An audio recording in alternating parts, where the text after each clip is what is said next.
Walter D. Pitts, at 87 years old, was a well-known and respected figure at the small-town supermarket where he had worked for over 3 decades. Each day, he meticulously arranged the shelves and packed customers' purchases with a precision that only comes with experience. His job was more than just a source of income. It was his purpose ever since he lost his wife, providing a steady rhythm to his quiet days. On what seemed like an ordinary morning, as Walter was aligning cereal boxes whose labels he knew by heart, William M. Bergquist, the newly promoted manager, approached with an inscrutable expression. William's steps echoed down the aisle with a determination that seemed to foretell the gravity of the news he was about to deliver. "Walter, can I have a word with you, please?" William called out, his tone attempting to mask the tension. Puzzled, Walter wiped his hands on his apron and followed William to the small back office, cluttered with papers and monitors filling nearly every inch of space. "Walter, I'll get straight to the point," William began, avoiding direct eye contact with the elderly man. "The management is restructuring some of our processes, and we've decided to let go of some of our long-standing employees." The news struck Walter like a blow, and he felt the ground sway slightly under his weary feet. "But I've been here for 34 years. I've never missed a day," Walter responded, his voice trembling not just from age but from the shock and despair beginning to engulf him. "I understand, Walter, and I'm grateful for all these years of service, but the decision has been made and it's final," William said, handing him a letter detailing his termination and retirement benefits. Leaving the supermarket that had been his second home for more than 3 decades, Walter walked slowly to the exit, feeling each step as if saying goodbye to an old friend. The sunlight outside didn't carry its usual warmth, and the world seemed eerily quiet around him. Returning to the silence of his own 4 walls, the echo of a routine that would no longer exist resounded. Feeling more displaced than ever, he knew something inside him needed to change, but he could not yet fathom how much. Walter D. Pitts, after leaving his longtime job at the supermarket, found himself thrust into the unfamiliar world of job hunting. At 87, his resume was a testament to loyalty and dedication, dominated by the decades he spent in a single role, a rarity in a fast-evolving job market. The first few attempts to apply for jobs online were cumbersome, as he navigated digital platforms that seemed designed to confuse rather than assist. Each click felt like a reminder. The rejection emails started to arrive quickly, some within days, others within hours of submission. The reasons varied, but the message was clear: he was considered too old. The polite phrases, "We've decided to move forward with other candidates," or "We require someone with a different skill set," were diplomatic, yet they stung with the same intensity. Walter printed each rejection and stacked them neatly in a folder, the paper trail of his dwindling options growing thicker each day. Days turned into weeks, and Walter's routine became marked by this new kind of monotony. Each morning, he would sit at his small kitchen table with a cup of coffee, his laptop open to job listings. He scanned each one with a hopeful eye, looking for anything that might be a fit, despite knowing that the odds were against him. The jobs he once thought simple or menial now seemed out of reach, barricaded behind the unspoken rule of age appropriateness. His interactions with friends and former colleagues often magnified his feelings of isolation. They expressed sympathy and offered well-meaning advice, yet their words often inadvertently reminded him of his age and the world's perception of it. Walter's sense of self, so long anchored in his daily work and purpose, began to drift. The mirror showed the same man, but the reflection seemed to belong to someone else, a stranger with no place in the bustling current of daily commerce. Despair crept in, deep and thick as fog. It clouded his thoughts and sapped his energy, making even the simplest tasks seem Herculean. The walks he used to enjoy became shorter, his steps slower, as if the physical weight of his situation bore down on him. Even the vibrant streets of his neighborhood, once a source of cheerful greetings and familiar faces, now echoed with the hollow sound of his solitary footsteps. But amid this landscape of rejection and fading hope, a small opportunity shimmered faintly on the horizon, an opportunity that promised not just a job, but a renewed sense of purpose and community. Walter, nearly defeated by his circumstances, found himself contemplating a different path, one that diverged significantly from the corporate world he knew. As he stood at this crossroads, the next chapter of his life beckoned, filled with the promise of change and the faint but persistent hope of rejuvenation. This shift towards a new beginning would soon take shape in an unexpected realm, leading him to rediscover his value in a place he had never imagined. In the midst of Walter D. Pitt's arduous journey through rejection and despair, a flicker of opportunity emerged, almost unnoticed at first. During one of his increasingly rare visits to the local community center, a simple flyer on the bulletin board caught his eye. It was for a local animal charity seeking volunteers. The organization, known for its dedication to rescuing and rehabilitating abandoned animals, was just a short bus ride away from Walter's neighborhood. Initially, Walter bypassed the flyer without much thought. His mind was entrenched in the world of paychecks and positions, not unpaid volunteer work. However, as the days passed and the stack of rejections grew, the image of that flyer began to haunt him. It represented something different, a break from the relentless cycle of applications and denials. Finally, one crisp morning, Walter decided to revisit the community center and take a closer look at the opportunity he had initially dismissed.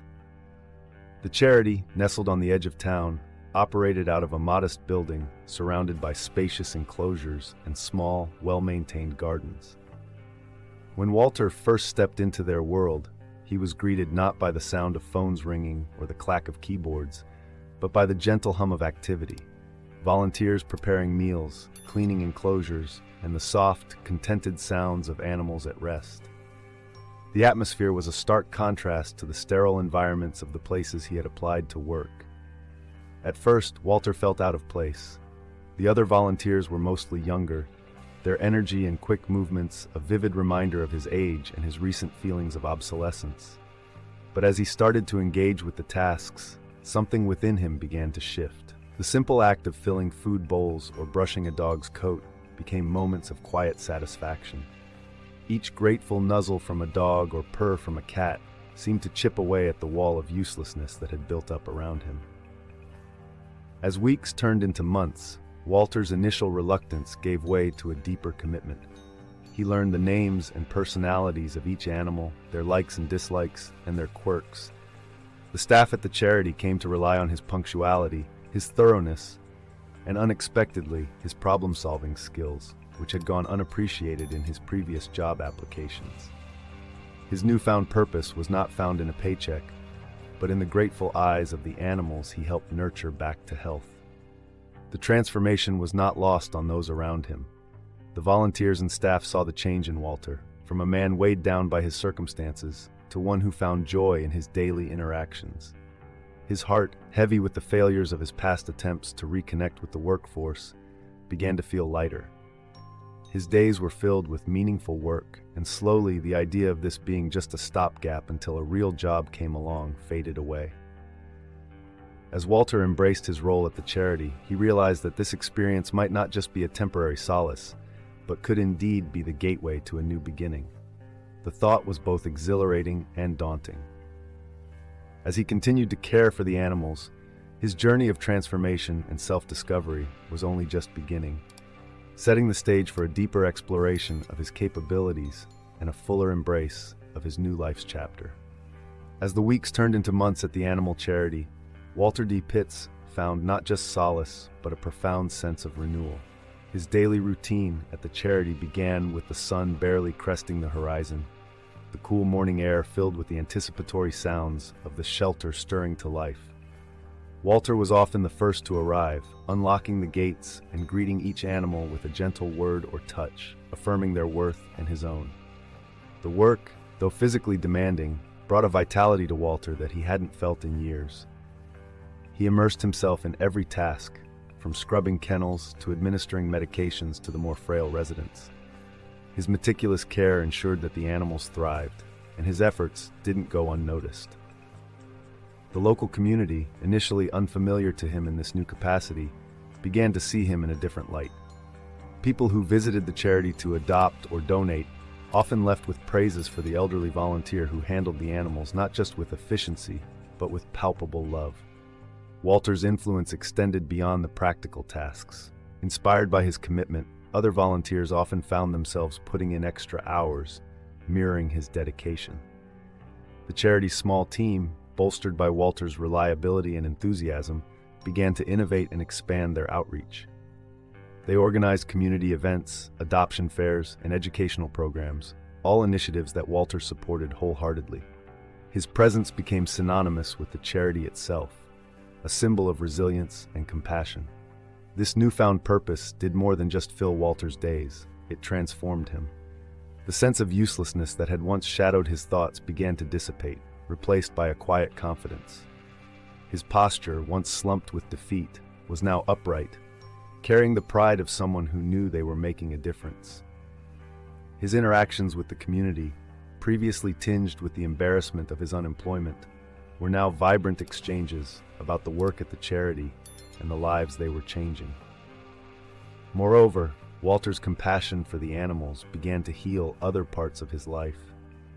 He found himself reaching out to old friends and relatives, reconnecting with them not out of loneliness, but from a desire to share the joy that had rekindled in his heart. His conversations were no longer about the past, but about the present and the future, about the lives he was touching and the impact they were making together. As autumn melded into winter, Walter D. Pitts found his place within the warm walls of the animal charity, a refuge not just for the animals, but for his rejuvenated spirit as well. His daily dedication had woven him into the very fabric of the organization, turning him from a mere volunteer into a cornerstone of their operations. It was during an early morning staff meeting, as the first frost of the season painted the windows, that the charity's director made an announcement that would mark a significant turn in Walter's journey. Recognizing his unwavering dedication and the profound impact he had on both the animals and the community, the director offered Walter a paid position. This role was not simply a job. It was a validation of his contributions and a testament to the trust the charity had in him. It was a role that encompassed oversight of volunteer activities, coordination of the charity's outreach programs, and management of daily operations. A role that, until now, had been filled by much younger, formally trained staff members. Walter received this offer with a mix of humility and pride. The position was a tangible recognition of his hard work and the deep commitment he had shown since his arrival. More than just financial compensation, it was an affirmation that his life experiences, his dedication, and his age were assets, not liabilities. He embraced his new responsibilities with the same meticulous care and passion that he had brought to his volunteer tasks, but now with the added weight of leadership and expectation resting comfortably on his shoulders. With this new role, Walter's days took on a new structure. He was now often the first to arrive and the last to leave, his commitment undiminished by the transition from volunteer to staff. He instituted new protocols for animal care, trained new volunteers with patience and wisdom, and spearheaded community fundraising events that brought in unprecedented support for the charity. His efforts not only increased the visibility of the organization, but also improved the quality of life for the animals they served. Under Walter's guidance, the charity expanded its reach. Programs that had been mere ideas before were now launched with vigor, including partnerships with local schools to educate children about animal welfare and responsible pet ownership. Walter's ability to connect with people of all ages enriched these programs, turning them into popular and impactful community events. As the charity flourished, so did Walter. The satisfaction of seeing his efforts bear fruit filled him with a renewed sense of purpose. However, despite the fulfillment his new role brought, there lingered a nagging feeling in the back of his mind, a reminder of the unresolved circumstances surrounding his departure from the supermarket.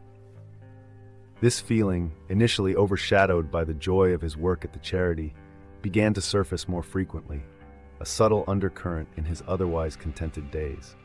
As winter thawed into spring, Walter found himself contemplating actions that would address this lingering injustice. His growing confidence, fueled by his successes at the charity, empowered him to consider steps he had not dared to think about before. This contemplation would soon crystallize into a decision to confront his past, setting the stage for a chapter in his life where he would not only advocate for the voiceless, but also seek justice for the wrongs he had endured. As spring unfurled its fresh leaves and bright blooms around the thriving animal charity, Walter found himself at the helm of numerous successful initiatives, each a testament to his dedication and newfound purpose. Yet beneath the surface of these accomplishments, a current of unresolved anger simmered quietly. The injustice of his abrupt dismissal from the supermarket, a place where he had devoted decades of his life, gnawed at him during the quiet moments of reflection. The satisfaction of his work at the charity was profound, yet it could not fully soothe the sting of that unresolved chapter in his life. Driven by a growing need for closure and justice, Walter began to channel his frustration into a meticulous investigation of William M. Bergquist, the manager who had terminated his employment without a satisfactory explanation. He started by reaching out to former colleagues who had also left the supermarket under less than favorable circumstances. These initial conversations, held under the guise of catching up, slowly peeled back the layers of William's professional demeanor to reveal a pattern of behavior that suggested a history of questionable management decisions. Walter's approach was cautious and methodical.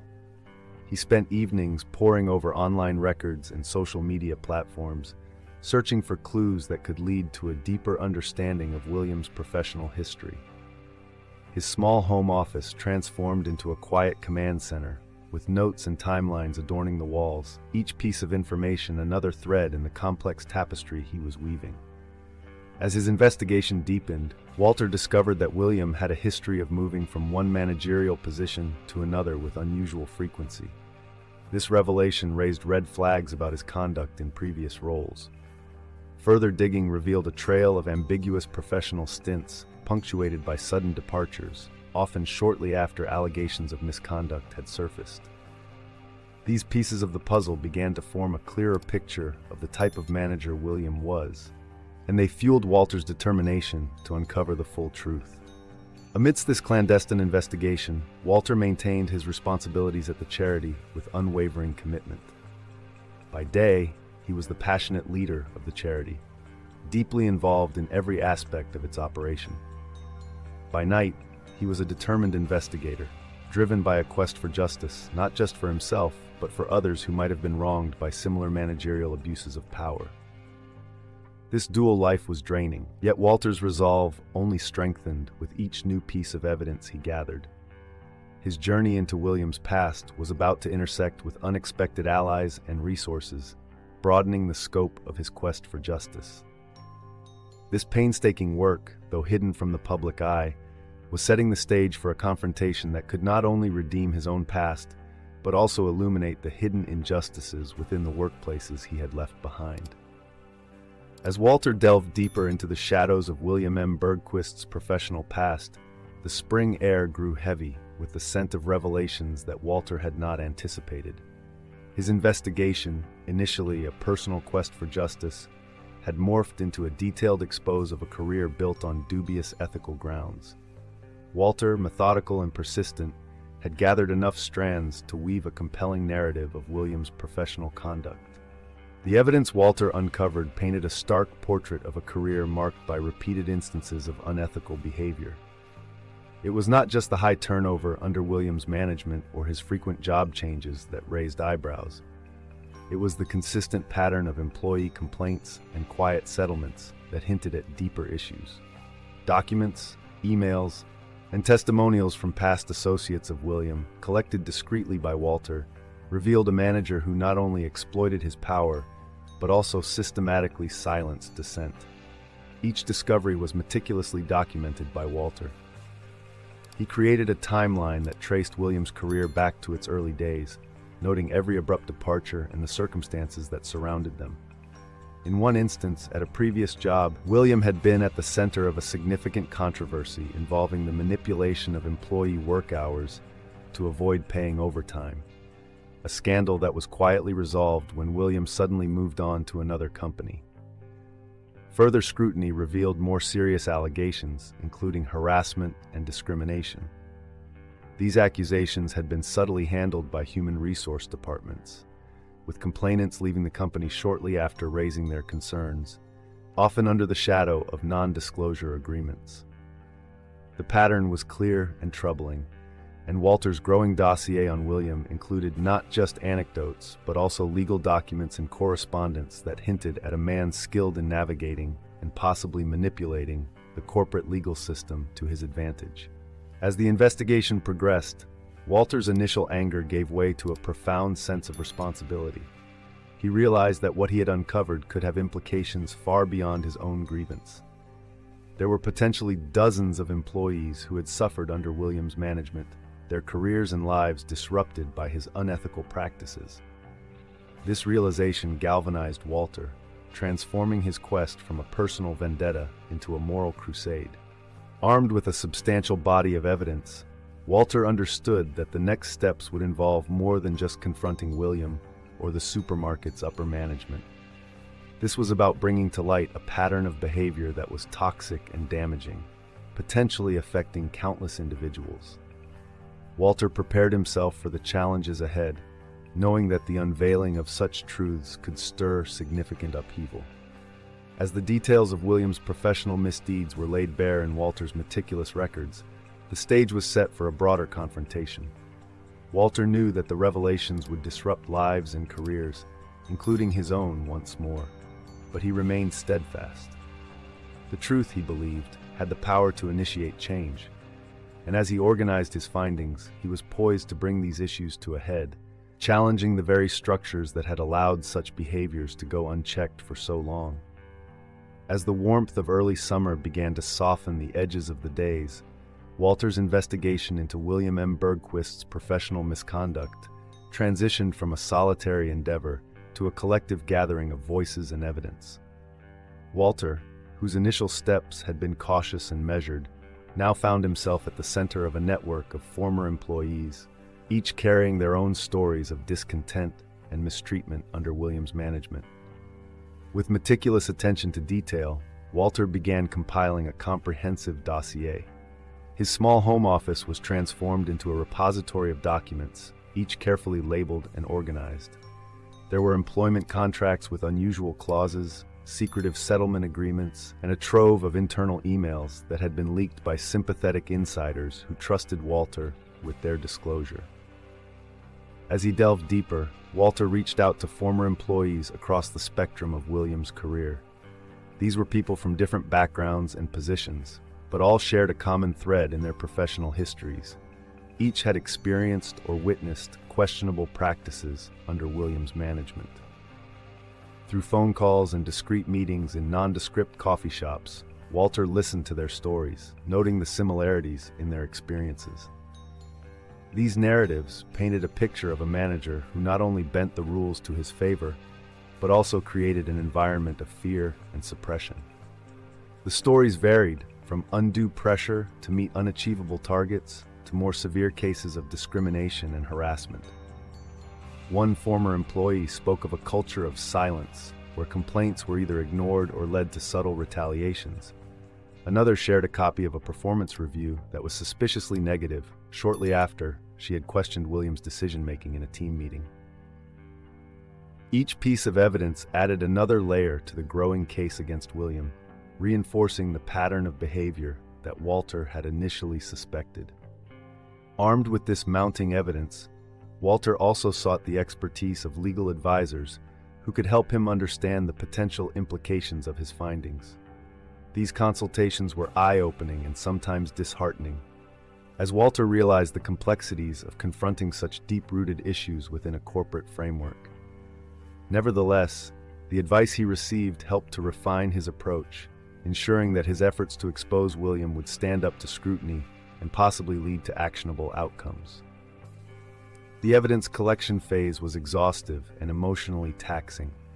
Walter often found himself working late into the night, driven by a sense of duty to those who had suffered in silence. His commitment was fueled by the belief that exposing the truth was the only way to ensure that others would not have to endure the same injustices. As the summer progressed, Walter's collection of evidence reached a critical mass. He He had documented testimonies, legal documents, and corroborative communications that together built a compelling case against William. The sheer volume of evidence now required careful handling and strategic planning for the next steps. Walter knew that simply presenting the information was not enough. It needed to be done in a way that would catalyze change and hold those accountable to account. Poised on the brink of bringing his findings to light, Walter prepared for the confrontation that lay ahead. The stage was set for a dramatic revelation that would challenge the status quo and potentially shift the dynamics of power within the supermarket chain. Walter understood the risks involved, but remained resolute, driven by a desire for justice and a better working environment for all. As he organized his final pieces of evidence, the next phase of his journey loomed large. A phase that would test his resolve and possibly alter the course of his life once more. As the leaves began to turn, signaling the arrival of autumn, Walter D. Pitts found himself on the threshold of a significant confrontation. The evidence he had meticulously gathered over the months was now compiled into a comprehensive report, pages thick with testimonies, legal documents, and detailed analyses of William M. Bergquist's unethical practices. Walter's commitment to unveiling the truth had culminated in a dossier that was both damning and undeniable. The setting for the confrontation was the corporate headquarters of the supermarket chain, a modern building with glass facades that gleamed under the crisp autumn sun. Walter arrived early, his dossier tucked under his arm, his heart steady despite the gravity of the situation.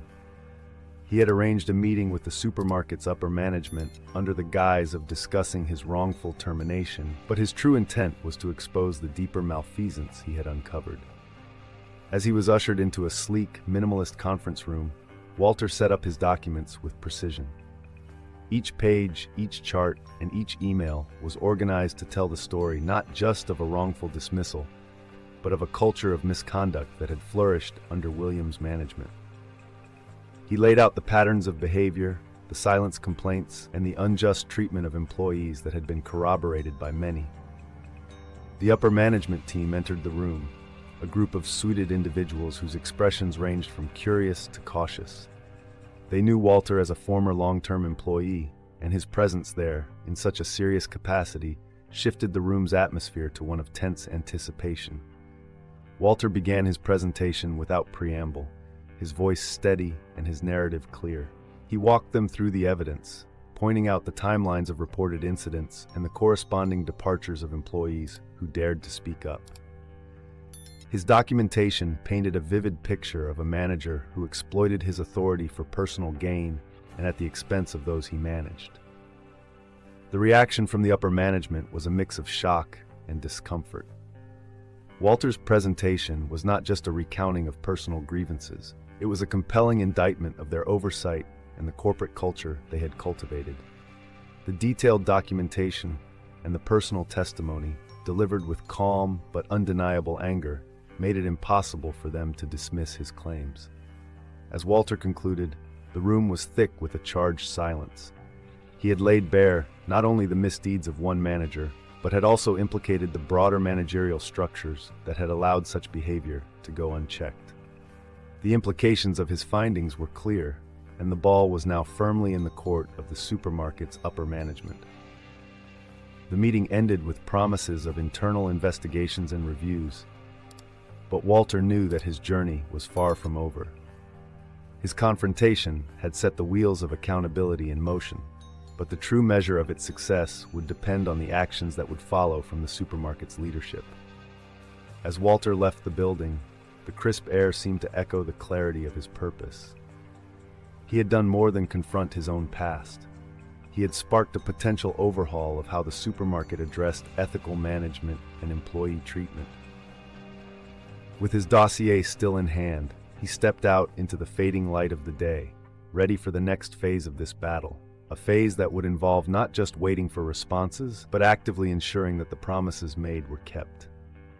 As the leaves fully embraced their autumn hues, a wave of change swept through the supermarket chain that had once dismissed Walter D. Pitts so unceremoniously.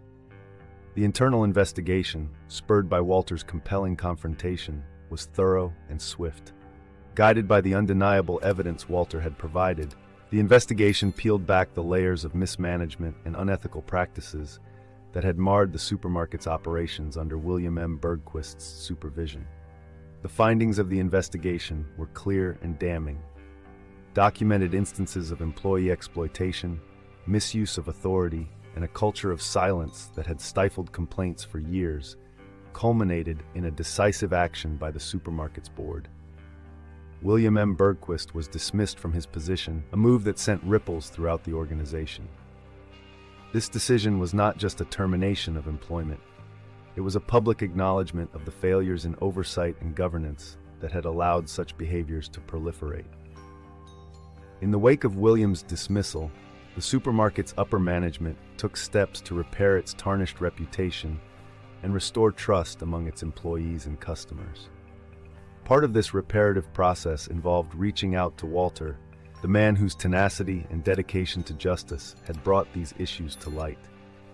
In a meeting marked by a somber tone, the supermarket's executives extended a formal apology to Walter for the injustice of his dismissal and the years of service that had been so abruptly disregarded.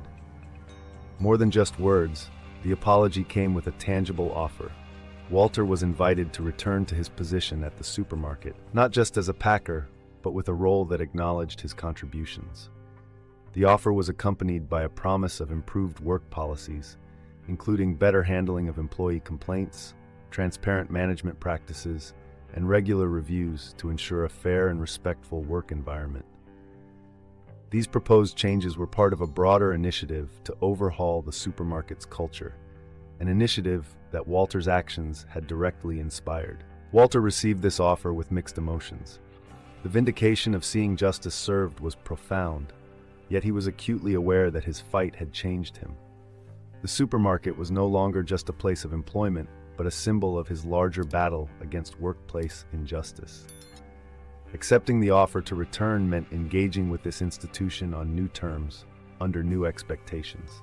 As Walter pondered his next steps, he realized that his role had evolved beyond his initial expectations.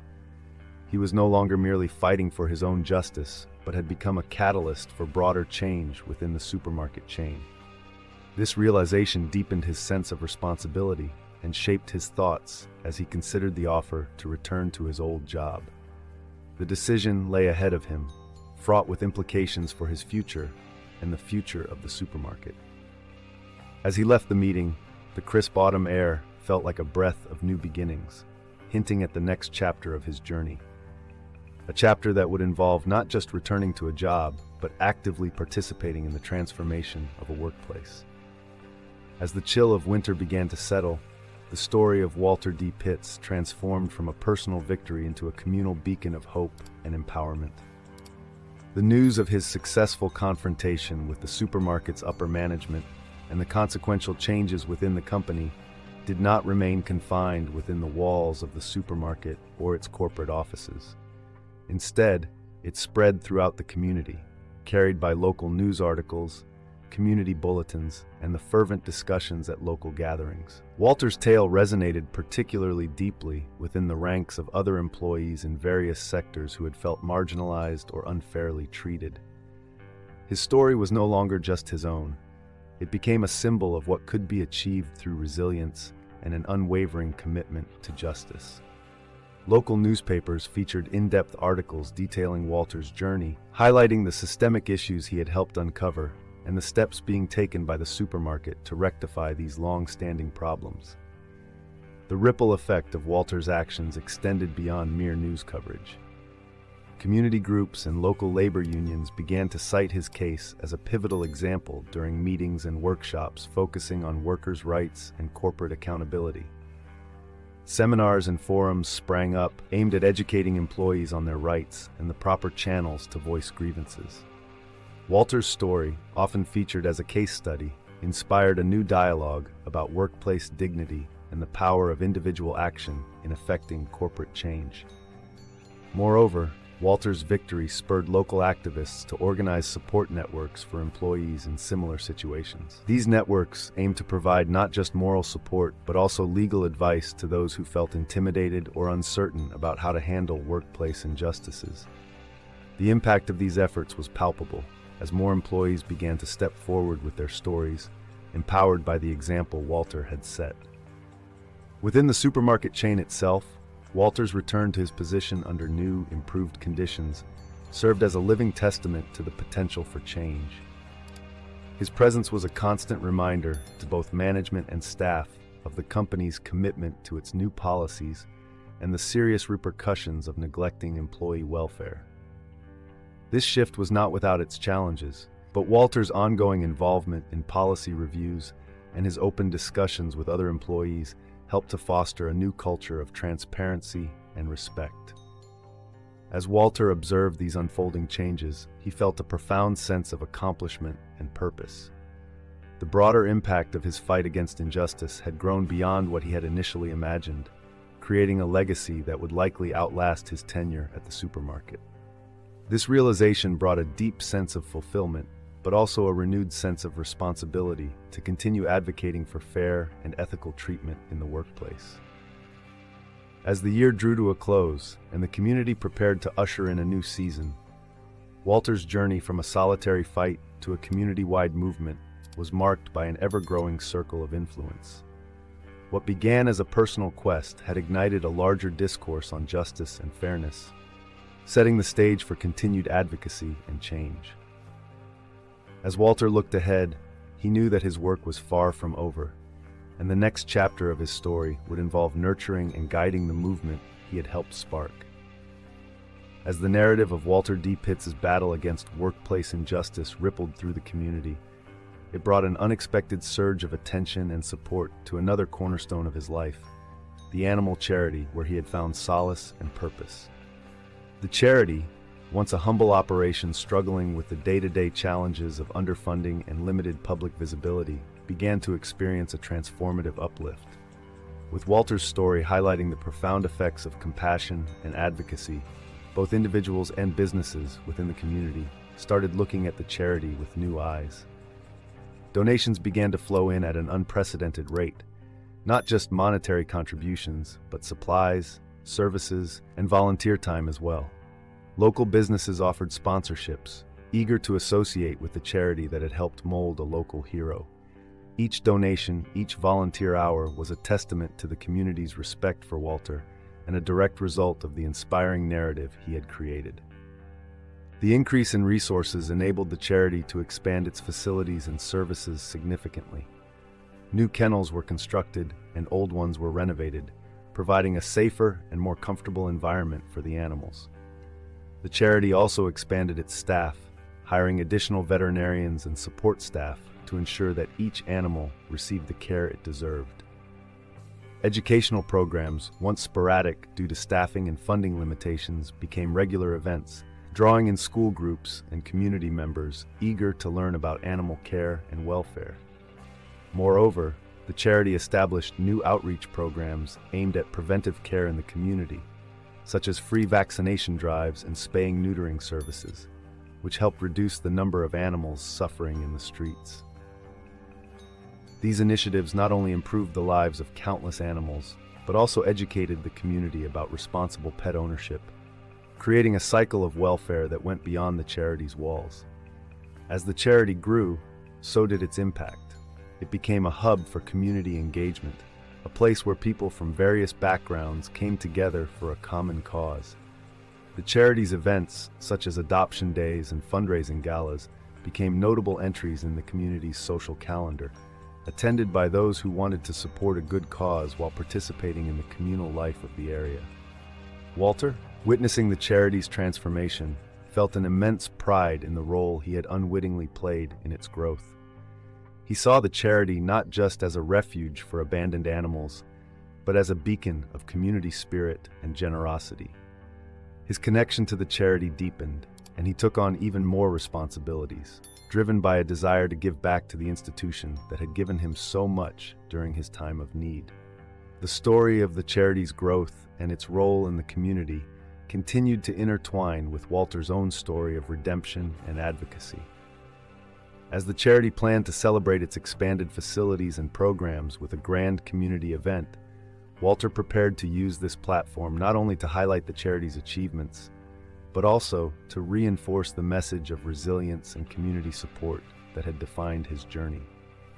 This event promised to be a new milestone, marking the charity's evolution from a small shelter to a pivotal community institution, a legacy of Walter's enduring impact. As the seasons turned and the charity flourished, Walter D. Pitt's story continued to resonate and expand, reaching far beyond the immediate bounds of his community. Local journalists, who had initially covered his confrontation with the supermarket, now delved deeper into his life's narrative, crafting a series of features that highlighted his journey from a dismissed supermarket worker to a community hero and advocate for both animal and worker rights. These articles painted a vivid picture of Walter's resilience and impact, capturing the essence of his struggles and victories. They detailed his humble beginnings at the supermarket, the injustice he faced, and his consequential rise as a pillar of community support through his work at the animal charity. Each story was meticulously researched, including interviews with colleagues, friends, and those he had inspired to take action in their own lives. The local news features quickly caught the attention of larger media outlets. Regional newspapers and online platforms picked up Walter's story, drawn by the universal appeal of his fight against injustice and his profound effect on community welfare. Bloggers and social media influencers shared his story, praising his dedication and using his example as a rallying cry for broader social and corporate accountability. As Walter's story spread, it began to inspire a diverse audience. People from different backgrounds and communities reached out with messages of support, sharing their own stories of struggle against workplace injustices, and how Walter's journey had given them hope or the courage to speak out. Schools and community groups invited him to speak, eager for him to share his insights and inspire their members with his real-life experiences. The broader recognition also sparked discussions on worker rights and corporate ethics, with Walter's case used as a prime example of the need for systemic change. Advocacy groups aligned with Walter's cause, using his story to bolster their campaigns for fair treatment and transparency in business practices.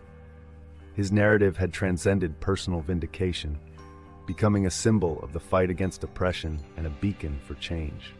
Amid this growing tide of recognition and influence, Walter remained grounded. He continued his work at the charity, now buoyed by a network of supporters and the knowledge that his story had ignited hope and action far beyond his expectations. As his legacy was being written in real time by journalists, shared by activists, and celebrated by the community, Walter saw it as a testament not only to his efforts, but to the potential for anyone to make a significant impact. The culmination of this widespread influence and the community's rallying support was approaching. The charity was preparing to host its grand community event, celebrating not just the organization's expansion, but also the powerful legacy of activism and compassion that Walter had helped shape. As the final preparations for this event were underway, Walter reflected on his journey, ready to embrace the next chapter, where he could continue to inspire and affect change on an even larger scale. As the seasons cycled through their perennial dance, bringing another year to a close, the narrative of Walter D. Pitts reached a poignant culmination. It was a crisp, clear morning when Walter's grandson, Michael, visited the local library to explore an archive exhibit dedicated to community heroes. Among the displays was a section devoted to Walter, featuring articles, photographs, and personal artifacts that chronicled his profound impact on the community and beyond. Michael, a young man in his early 20s, had always known of his grandfather's endeavors, but it was here, among the tangible remnants of Walter's legacy, that the full weight of his achievements truly struck him. The exhibit detailed Walter's journey with a depth that Michael had never fully appreciated.